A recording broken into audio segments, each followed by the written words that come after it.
Welcome to the Contrary podcast. I'm Charlie Sykes, and once again, we have to remind ourselves that every time we talk about politics, we're in kind of a twilight zone.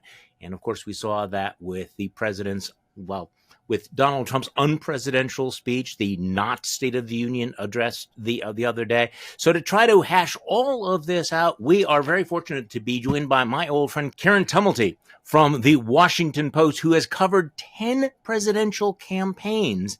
And obviously, you're all over the new administration. So thanks for joining me, Karen. I appreciate it very much.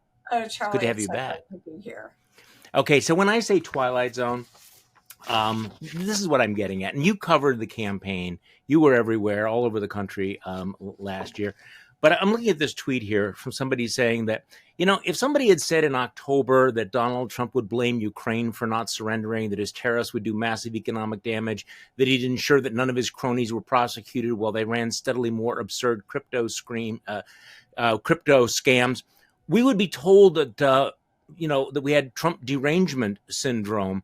And then Ezra Klein tweeted, plus, if somebody would have said, yeah, you'll have RFK Jr. at HHS, Kash Patel and Dan Bongino at the FBI, Tulsi Gabbard as the director of national intelligence, and that he would be turning over half of the government to Elon Musk, and that at one point he tried to make Matt Gaetz attorney general.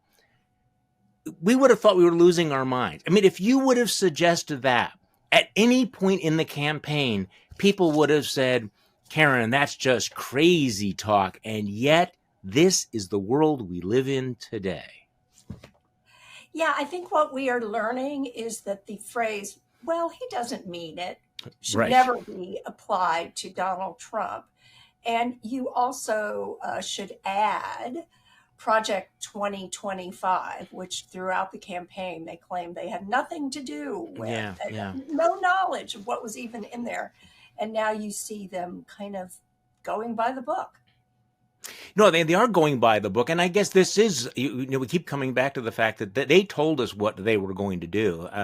That campaign was pure undiluted Trumpism. They had the blueprint for what they were going to do.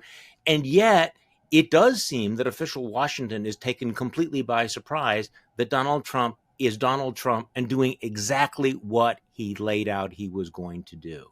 How do you square that? I think a couple of things. One is that he had 4 years to sit there and stew and ponder and think about what he would do if he ever had another shot at this. And number two, he is now surrounded by people who are there to not only enable him, but to accelerate things. I mean, Elon Musk is the classic move fast and break things, Silicon Valley model applied to governance, where you should never, it should never be. No, and he clearly is pursuing his own agenda. We're going to come back to Elon Musk, but let's talk about that speech. And I don't want to spend a lot of time on it because I think that we make the mistake of overanalyzing these set piece performative addresses to Congress. And for those of you, by the way, who are watching on YouTube or listening to the podcast, I hope that you consider subscribing to my newsletter, To the Contrary, because this is what I wrote the morning after that speech. I said, really, do we have to do this? Do we have to pretend that last night's ritualized, self-stroking, performative bullshit and blather was some sort of meaningful or revealing moment in our politics? Or can we just admit that for 100 minutes on Tuesday night, America collectively realized that it had picked a very bad week to quit sniffing glue? Okay, so that was me. You wrote about this as well, and you used the word delusional. We had a lot of showmanship, but it was ultimately delusional. Talk to me about that, Karen.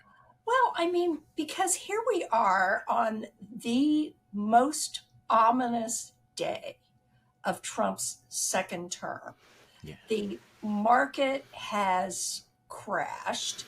A trade war that is likely to set inflation on fire and potentially damage the entire global economy has begun, and the consequences are going to fall, hardest on a Hmm. lot of the working class people who put Donald Trump back in office because they thought he was going to fix the economy and do something about Hmm. inflation. And he stands there and announces that America has entered a new golden era. Uh, and, it was just so at odds with reality. And, maybe I was give, giving him a little too much credit in my expectations.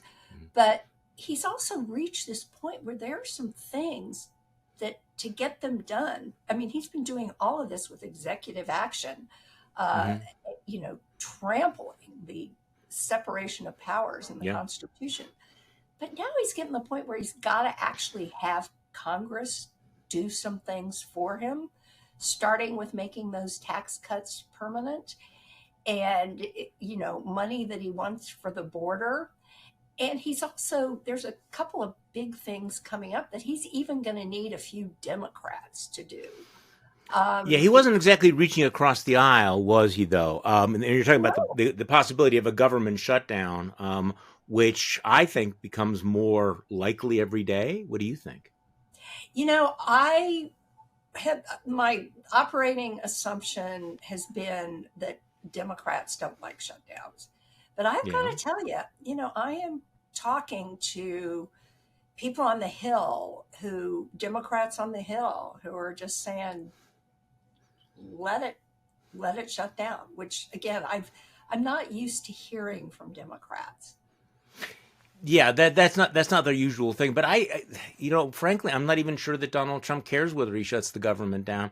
I know that he obviously has some major legislative initiatives. He very, very much wants the tax cuts. I'm going to give you that. But I'm just thinking that Donald Trump is probably pretty happy with the way things have gone, even without legislation, even if he doesn't get major legislation. Because I mean, you're seeing his on full display. What he's doing to the Department of Justice, what he's doing to the Department of Defense, what he's doing on foreign policy. Almost every one of the things that I think Donald Trump was probably brooding about at 3 o'clock in the morning. He's thinking, I've done those things. I've fired those people. I have made the people that I want to fear afraid. Um, and this is the thing about Donald Trump. Does he actually need to build a wall on the border and have Mexico pay for it? No, he just needs to say it, right? I mean, this is the bullshit factor, the delusional factor for Donald Trump, is that he believes that if he just simply uses his magical powers and says, "I have accomplished this," that somehow it's done, which is why I don't think he sweats the legislation as much as the conventional wisdom might suggest. I think he genuinely wants two things. He wants Mhm. those tax cuts to be made permanent. Yes. He wants some money on the border. Yeah. But in terms of the big, beautiful bill that the House Republicans walked the plank for last week, that included Ooh, yeah. hundreds of billions of dollars in Medicaid cuts, um, I don't see the Senate going along with that, and I think Trump's going to leave them out to dry. He doesn't. Number one, he's promised not to cut Medicaid because he knows who benefits from it, which is his base, and he's doesn't care about deficits. No, he doesn't care about either one of those things. And when you say leave them out to dry, what you're describing is like the worst nightmare for a Republican in the House of Representatives. You vote for these draconian cuts that you have to defend back home, and then basically you're cut off at the knees because the Senate doesn't go along with you, and probably Trump cuts you off. I want to come back to the cuts and some of the things that are happening. Let's talk about the speech, because there's an interesting divide, which is going to continue to play out. Divide among Democrats is, how do you fight back against Donald Trump? How performative are you going to be? And so you had the people who were waving the signs, waving their canes, yelling, walking out. What did you think? I mean, to me, it was another reminder that Democrats still have not figured out how to fight against this fire hose. They know the base wants them to fight, but they haven't quite figured out how to do it. So you had, on the one hand, Al Green, who stands up and gets thrown out of the House. I imagine he's a resistance hero. I'm going to say at the other end of the spectrum, you have Senator Slotkin from Michigan, who gave the response, who was much more measured, much more serious. I'll tell you where I came down on that. I said we need less Green, more Slotkin. But what was your reaction? Because I'm not sure that the Democrats came off the way they hoped during that televised portion of the speech. Oh, I mean, is there any more direct way to signal I am impotent than waving lollipops at the president? You know, the signs, and I thought Slotkin. Let's start by saying giving the Yeah, response to a presidential address is hard. something. It is everybody blows it, and Yeah. she did the best performance at that I have ever seen. But Okay, from I there agree with on, you, by the way. Yeah. she made so much sense. And the fact is, they are going to. I mean, Trump is going to have to kneecap himself. Hmm. They just have no power, no leverage, No, right. except on a few of these votes that are coming up. Yeah. No, I thought Alyssa Slotkin was very good. And you know, you're right. When you think back on most of the responses that we remember are responses that were disasters. Just last year, Katie Britt from Oh my Alabama, God. you know, became an internet meme for how absurd she was. I mean, you had Scarlett Johansson going on Saturday Night Live to mock her because it was so terrible. And of course, Marco Rubio couldn't get through his without drinking water, which I don't know. We can talk about Marco Rubio a little bit later. But I thought she also struck an interesting note, which is and an important note as someone who just won an election. Now, I was thinking about this because Tom Nichols and I are good Oh, by friends. the way, add Yeah. Oh, yeah. Sorry. won an Sure. election in a state that Trump Right. won. Well, this is the key point. So Tom Nichols and I are friends. We agree on almost everything. He didn't like the speech. He thought she was too normal, that she didn't capture the the hallucination of our politics. I actually thought she did a pretty good job. But the thing is that if Tom or I had given that response, it would have a very different tone. It would be much more hair on fire. But neither Tom nor I have won an election in a state that Donald Trump won. And this is important. And you could sort of see the formula there where she said, look, I'm one of you. I share your values. Here's where we connect on our values. And here's where Donald Trump is betraying those values and what we should do. And that's a very interesting formula, not to reject those positions, but to say, look, we all want strong national security. We want a secure border, but not the way that he is doing it. Invoking Ronald Reagan, saying how Ronald Reagan would be so embarrassed to watch Donald Trump in the White House, saying, I think we ought to cut government spending, that government is too bloated, but not the way Elon Musk, and his 19-year-old kids who call themselves big balls are doing it, right? I mean, so I thought this was a very interesting, I thought that was a very interesting approach she took. Oh, I agree. And she came off as a grown up. Mm-hmm. And I think part of this, what you have to remember is this is a woman who comes from a national security background. Mm-hmm. You know, she didn't come up kind of in partisan politics, and she won her House seat in a very, very tough district. So she's been tested. Yeah, she's been tested. She knows how to do this. Now we talked about the tariffs just before you and I began taping this podcast. Donald Trump, who apparently saw a segment on Fox News about how car prices were going up. Some expensive car went from 20,000 to 100,000. So he announced that he is now exempting cars that come in under whatever is the successor to NAFTA. So, by the way, we're in a period now where Donald Trump is going to be picking winners and losers, maybe on a daily basis. Oh, not you, not you, not you. And we can sort of imagine how that's going to work, because Donald Trump has shown no reluctance to reward his friends and punish his enemies, right? Oh, exactly. These are going to be the industries that come to him on bended knee And it's like the Catholic Church in the Middle Ages selling indulgences. Yes, it is exactly like that. And he probably would like that particular analogy. So talk to me a bit, because you went out in the country, you've talked to the voters and everything. I mean, throughout the last couple of years, how does how how is the and I you know what, let me rephrase that, because it's always hard to predict, but the most extraordinary thing that's happened in the last week, and I don't want to move past it too quickly.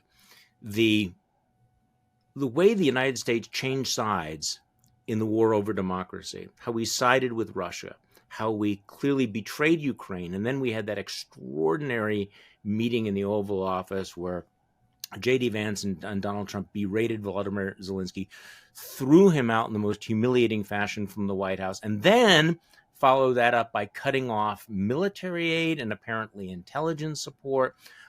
This is a dark time for the world. The rest of the free world seems to be rallying around Zelensky. Trump suggests that maybe there's a reset. How are Republicans and voters processing this? It's shocking to me how Republicans on the Hill are not pushing Yes. back. Well, Marco Rubio, of all people, sitting there on the couch, our new Secretary of State, just looking uncomfortable as this whole scene is playing out in the Poor Oval little Office. Marco. And, Poor and little Marco. right. I hope I can see, if you're watching this on video, this is the world's smallest violin playing My Heart Bleeds for Marco. Oh, I'm sorry, go ahead. This is so what we're 6 weeks into this presidency, and Trump is dismantling a world order that the United States itself spent the last 75 years building.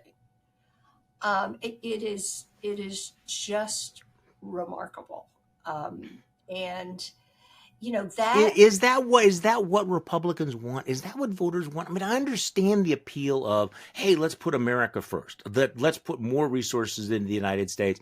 But did people really believe? Do they really want us to abandon NATO? Do they really want us to side with Vladimir Putin? And is this something that Republicans really think they need to swallow in order to stay on Donald Trump's good side? I know what the Well, answers are, but yeah, apparently so. yeah. I think that people legitimately feel that this is a war that has gone on for 3 years with slaughter on both sides. Yeah. It is really hard to see how Ukraine wins this. And so there is a very good argument that it is time to move to end game negotiations.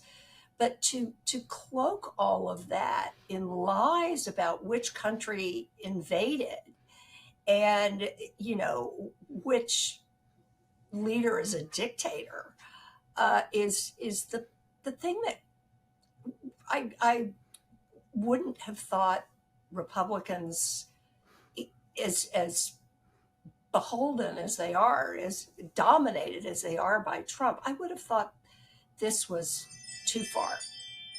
Well, of course, we would have thought it was too far, but we've watched this now for the last 8 to 10 years. It feels like, and um, you talk about that scene of Marco Rubio sitting there slumped in the couch, trying to make himself as small as possible, and he does a pretty good job of doing that. Yeah, But Homer there's Simpson in the hedges. exactly. I mean, almost yes, exactly. A perfect meme for that. But again, it goes back to this. We need to make all of these compromises and suck up to Donald Trump because it's important to be in the room, right? I mean, this was the rationalization. I used to kind of poke at Paul Ryan for the kind of compromises he made, but they seem very modest compared to what Marco Rubio is doing. And again, the whole point is I need to be in the room so that when something really big happens, I can be influential. What is bigger than this? And if you don't resign over siding with Vladimir Putin, what would be the issue that would be the red line? And I'm struck by this, that not one senior official has said, I'm sorry, I just can't do this. Just because we're in the honeymoon period, because there are no grown-ups left. There are all toadies or, sycophants like Marco Rubio. But that's the difference between the first Trump administration and this one. Yeah. The people who signed on to that one had at least a slim expectation that if they were in the room, they could change things, that they could, and there were occasions when they were the guardrails. Yeah. Everybody who signed on this time around knew exactly what they were signing on for. Well, okay, I agree with you, but let me play devil's advocate here. Marco Rubio probably figured, I'm going to have to swallow a lot of stuff, in order to get whatever it is he wants. Who knows what that is? I'm not sure that he had the ethnic cleansing of Gaza and Trump Gaza Hotel on his bingo card. And yet he has to go along with that. We're getting these stories now that are being leaked out that he's being cut out, that he's feeling bad, that he's being sidetracked. But on the other hand, whenever anything like this happens, he's the first guy out there posting on social media, yes, make Gaza great again. And I'm sure that there was no part of Marco Rubio's worldview that really thought we were going to ethnically cleanse Gaza and build a golf club for Donald Trump there. And after the episode in the Oval Office the other day, going out and lauding how strong the president was. Yeah. All right. Let's talk about Elon Musk, because you mentioned him before, and he is the central figure, I would say, in the drama of Trump 2.0 so far. And again, a year ago, nobody saw this coming. Is that fair to say? That it was nothing. Yeah. Yeah. 6 months ago, maybe nobody saw it coming. I mean, and so he is rushing through the government, smashing things as you go, moving fast, breaking things. I'm not sure that he fully understands what he is breaking. I know he doesn't care what he is breaking. But first of all, the polls would suggest that he is not necessarily an asset.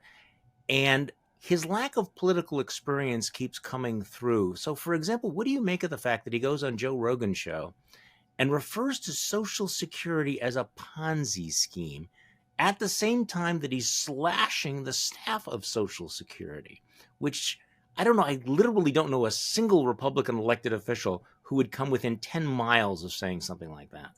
Well, do you remember in the 2012, Rick Perry was actually referring to Social Security as a Ponzi scheme. And yeah, that worked out well for him. How far that got him. Right. It's, the whole Elon Musk effect, he's becoming incredibly unpopular. But so far, Trump's poll numbers are relatively strong. I mean, they're not what you usually get as a honeymoon, but they're higher than they were in Trump's first term, and they're higher than Joe Biden's were after Afghanistan. So thus far, it really does not look like Elon Musk is pulling down Trump. Yeah. And I think this marriage breaks up the minute Trump perceives that is happening. Okay, so how does that happen, though? And I'm sorry for longtime listeners that I keep asking this question, because I do think this is going to be one of the sort of the Shakespearean dramas of the administration, the breakup between Elon Musk and Donald Trump, because there can only be one. You can't have two, world bestriding narcissists, in the same room.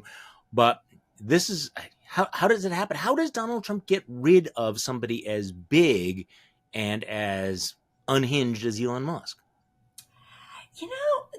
I don't know, I've learned not to predict, but it just seems like at some point this happens. At some point, he breaks something that can't be fixed. You can go find all those nuclear inspectors and bring them back. And he'd make the ultimate scapegoat, right? I didn't do this, he did this. Yes. And now I, Donald Trump, am fixing this by getting rid of the guy that broke this. Right. And literally, somebody at the White House the other day used the phrase, that told me, we knew all along that he was gonna break things, he was gonna make Yeah. mistakes. And this person said, but we think we have super glue. So, Mm, you know, when that okay. turns out to not be true, I think that's the end of it. His brief, by the way, I think according to the executive order that established Mhm. Doge, I think he's got until July 4th, 2026. But I just don't see how he lasts that long. So, before we started, you were mentioning that the way, and again, the way he's going about the cuts, it does not seem systematic. It doesn't seem to be focused in any way. And Elisa Slotkin mentioned this, that any CEO that began cutting costs the way he is would be immediately fired. The fact is, there are blueprints floating around the federal government about how you can eliminate waste, or how you can increase revenue, or lower the deficit. He doesn't appear to be interested in all of that. But talk to me about some of the things you're working on, about other possibilities for actually really lowering the deficit. Well, and as we're recording this, I have a column that is just about to post that looks at every 2 years since 1990, Hmm. the Government Accountability Office, which used to be the General Accounting Office, Hmm. puts together this report of waste, fraud, and abuse. They call it their high risk list. Hmm. And as luck would have it, one just came out within the last couple of weeks. And I would really recommend people, I will have a link, I'm sure, in my column, but they go over the places where the government really does either misspend money or needs to sort of reinvent itself. They have saved over the years. Their recommendations have saved hundreds of billions of Hmm. dollars. Really? And the latest one, it looks at a number of things that are exactly contrary to what Doge is doing. For instance, they note that for tax year 2022, the IRS estimated that it failed to collect something like Hmm. $600 billion in taxes that it was owed. Hmm. And rather than going and looking for tax cheats, what Doge is planning to do is cut the staff of the IRS in half. I mean, exactly the opposite of Opposite. what you should be doing. And the new area that was added this year to their list of problem areas in the government is disaster relief. Jesus. And because we're last year we saw a record number of natural disasters that cost more than $1 billion. The agencies, FEMA is way overstretched. It's dealing, I forgot the number, but it was some huge number Hmm. of disasters at the same time, some of which go back 20 years. And all of this disaster response is spread over 30 something federal agencies that don't talk to each other. So, the obvious recommendation is, let's rationalize this. And, Yeah. you know, Makes what too much Trump is sense. proposing is getting rid of FEMA entirely. And it isn't like we're going to have fewer disasters to deal with, or that hurricanes and tornadoes and floods and fires recognize state lines, because Trump says all you need to do is get rid of FEMA and hand the states money to deal with their own disasters. See, all of this seems so risky because you can see downstream some of the consequences to this if there's a disaster and the federal government doesn't respond and you have just abolished FEMA. Also, we now have a measles outbreak around the country at the moment that we have Robert F. Kennedy Jr. at HHS. And interestingly enough, the story, and I guess I'm a little puzzled by it, the chief spokesman for the department resigned because he was in conflict with the way Kennedy is handling this pandemic. Now, was he a holdover? Was he somebody brought in? Because if he was not a holdover, then he should have known exactly who RFK Jr. was. But you're already seeing controversy within the agencies about, guys, you are not taking this seriously. I mean, measles alone could be, I mean, that could be a major game changer for these folks. Do you think so? Oh, yes. And on top of that, you have bird flu, which is looking Oh like yeah. it's going to get worse before it gets better. And, you know, in last night's speech, I don't think people should overlook the fact that Trump brought up autism. And Yes. he said correctly that the numbers of diagnoses are going up, although that could be because people have different ways of diagnosing it than they used to, more sensitive ways. But it was a it was a way to sort of tiptoe toward RFK Jr.'s long discredited theories about vaccines and Yeah. autism. Long discredited, long debunked. But it's, I mean, the real problem here is that a lot of people just aren't getting vaccinated anymore.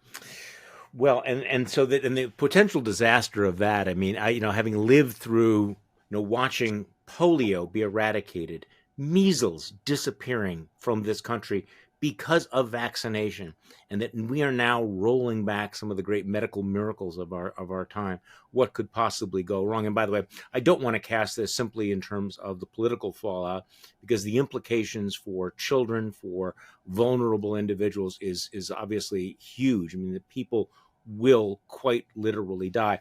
Okay, speaking of all of the cuts, one of the things that happened on Wednesday morning that was seemed rather significant: the U.S. Supreme Court 5-4 handed Donald Trump a major defeat on his efforts to cut foreign aid. So you had a 5-4 majority upholding a lower court ruling that blocked his cuts in federal aid. MAGA world is completely in fuego about this, but this is the first major test, it seems, of whether or not this conservative court would stand athwart what Trump is doing right now. So, how big a deal is that? What was your take on that court ruling, Karen? Well, it's a huge deal, and we've got a lot of other cases heading their way, including birthright citizenship. Yeah.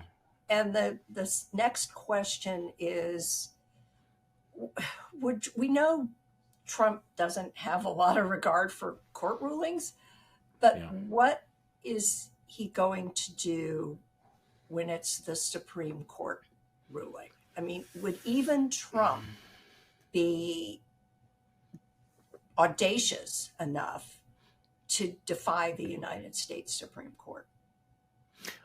I would say possibly yes, and equally shocking, but maybe not surprising, is that the Republicans in Congress might go along with that. Yeah, Unthinkable, but we've seen the pattern. but would that finally be enough to wake up the resistance? I don't know. Okay, so you wrote a column a month ago that made the point: the Constitution is collapsing, a lack of character is to blame. The founders would not have envisioned a Congress so supine in the face of Trump's barrage. And I think this is such an important point, because I guess I have been thinking about this a lot. I think a lot of other people have it. We had thought the Constitution was this strong, impervious system of checks and balances. And over the last few years, we've realized that, in fact, it's incredibly fragile, incredibly vulnerable, that many of those norms were simply based on an honor system.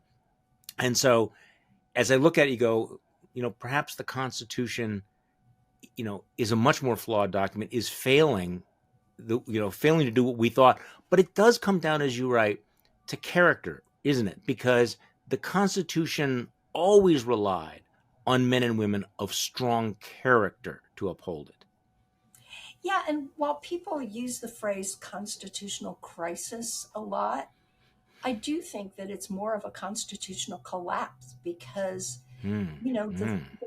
founders, James Madison, made it very clear by making Congress Article 1 that of the three branches, this was the one that was supposed to be supreme. This is But what he wrote. right now, In Republican government, the legislative authority necessarily predominates. That was their view. that was James Madison. Mm-hmm. And what we are seeing is the Article 1 branch is just lying down and letting Article 2, the executive, run right over it. And, at what point do they fight back? I don't know. But it would be very interesting to see what a lot of these Republicans would say about all this the next time there's a Democratic president. Yeah, no, I think that the norms have flip around. People reverse their positions depending on who's in office, right? We have seen this. It is interesting though that you've had people warning about the imperial presidency going back, into the Nixon years and probably before that, and yet now we're seeing all the consequences. But the founders really believed, as you point out, that Congress would be jealous of its prerogatives, that there's no way that senators would turn themselves into potted plants, that they would fight to preserve their power and their constitutional predominance. That has not happened, and that was something that was not that they did not predict or count on. And it continues to be amazing because despite this dominance of Donald Trump, think how thin his control of government is. You have 4 Republican members of the Senate that could say bullshit, right? You have just a handful, less than half a dozen Republican congressmen who said, no, we're not going to pass this legislation. And Donald Trump's hands are, well, they're not tied, but they're certainly his power, his hubris is limited. And yet we can't even find a half dozen honest men and women to say no to him in the Republican Party. Because their next re-elections are more important to them than the institutions they represent or even their place in history. Okay, you've been doing this for a long time. I've been doing this for a long time. Is politics attracting a different breed of people, or are we just exposing what's always been there? Because at one time there were people who said, you know what, I have a life outside of elected office. I am not going to humiliate myself. And now it seems like, no, whatever it takes, I cannot go home. I have to be a senator. I have to be a congressman. I am willing to do or say anything. So has the kind of person being attracted to politics or the kind of person being repelled from politics changed in the last 20, 30 years? What are you seeing? Um, I think that the system and the polarization of the country, the sorting of the country, has gotten to the point where people get elected by being the most extreme representatives of their party, and that's how they get here. They don't get here by promising to get things done. They get here by promising to stop things. I remember National Journal used to do this survey of voting records, and they would rank everybody in the Senate from the most liberal to the most conservative based on how they voted. And about 15 years ago, maybe, okay, 20 years ago, you'd look at the United States Senate, and 60% of the Senate's voting records were somewhere between the most liberal Republican and the most conservative Democrat. In the Senate, you can't blame this on gerrymandering. They come from states.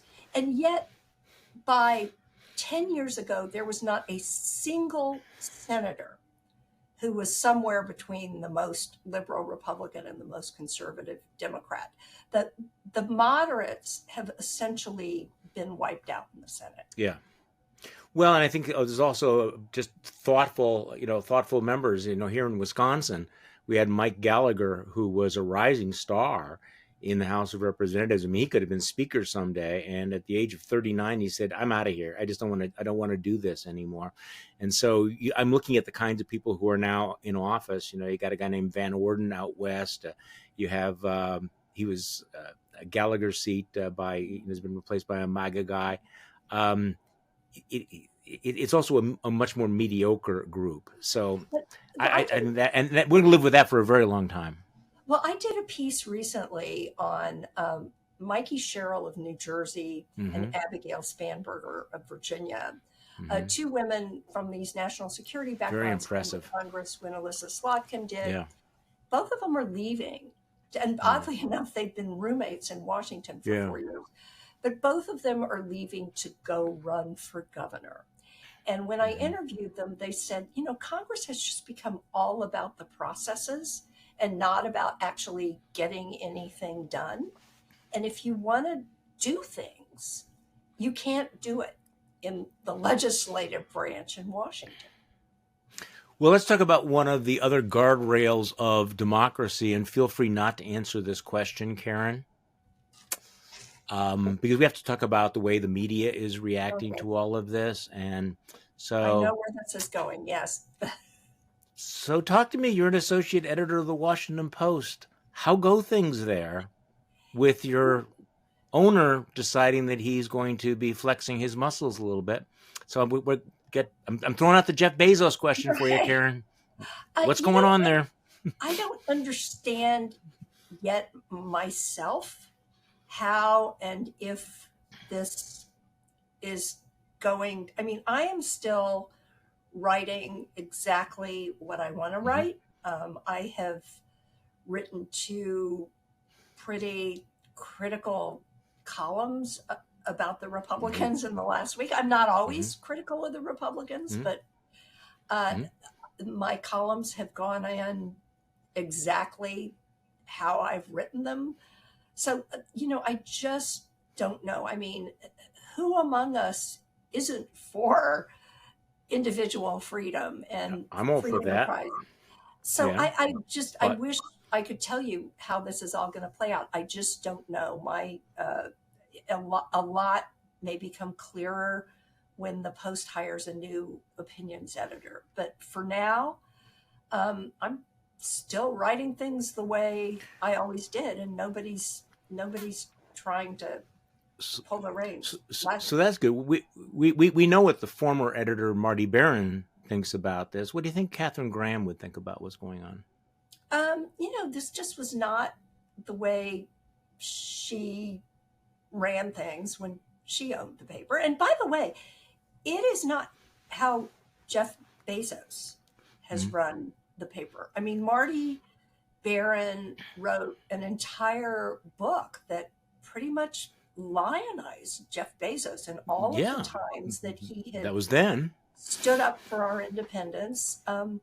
So I just don't know how big of a shift this is actually going to be. Well, and we will see. I mean, part of it is just the pattern is just watching that we are now moving into this new age of the oligarchs who are now vying with one another for not just being, wealthier than God, but also, how powerful they are, and to watch, Elon Musk and Mark Zuckerberg and Bezos and the owner of the LA Times, and there are others downstream as well, all deciding to kind of get on board this new gilded, grifted age that we're in now, because it's not one institution or another institution. It just seems like there's this massive cultural shift happening, and we're all just spectators. Karen Tumulty, thank you for coming back on this podcast. I say coming back on this podcast because you are regular on the other podcast, and it's really good to talk with you again. I appreciate it very much. It is so great to be here. I hope I see you soon in Wisconsin. Well, yes, make sure you check in. And thank you all for listening to today's edition of To the Contrary podcast. We do this several times a week because more than ever, it is important to remind ourselves we are not the crazy ones.